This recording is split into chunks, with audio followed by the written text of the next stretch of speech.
Hi guys, நம்ம என்ன தான் அன்பை காட்டினாலும் வெறுப்பு மட்டுமே காட்டுறாங்க அப்படின்னு ஃபீல் பண்ணிகிட்ருக்கீங்களா? உங்களுக்கான ஸ்டோரி தான் இது. வாங்க ஸ்டோரிக்குள்ளே போகலாம்.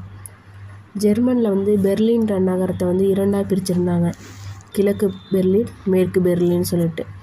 அதில் மேற்கு பெர்லினில் இருக்கிறவங்க எல்லோரும் சேர்ந்து 2 பகுதிக்கு நடுவில் இருக்க மதில் சுவர்கிட்ட ஒரு லாரி நிறைய குப்பையை எடுத்துகிட்டு போய் கிழக்கு பெர்லினை பக்கம் கொட்டிகிட்டு வந்துட்டாங்க. ஆனால் கிழக்கு பெர்லினில் இருக்கிறவங்க இதே செயலை செஞ்சுருக்கலாம். ஆனால் அவங்க அதை செய்யலை. அந்த இடத்த க்ளீன் பண்ணிவிட்டு அங்கே சாப்பாடு பொருட்களை அடுக்கி வச்சுட்டு போயிருக்காங்க. அது மதில் மேலே ஒரு வார்த்தை எழுதியிருந்தாங்க, each gives what they have. இது உண்மை தானே? நம்மக்கிட்ட என்ன இருக்குதோ அதை தானே கொடுக்க முடியும். ஒவ்வொருத்தவங்களும் அவங்கக்கிட்ட இருக்கிறத கொடுக்குறாங்க. ஸோ இனிமேல் ஃபீல் பண்ணாதீங்க. நம்மக்கிட்ட அன்பு இருக்குது, அன்பை கொடுக்குறோம்.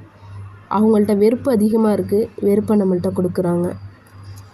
ஓகே, இந்த வீடியோ பிடிச்சிருந்தா லைக் பண்ணுங்கள், ஷேர் பண்ணுங்கள், சப்ஸ்கிரைப் பண்ணுங்கள்.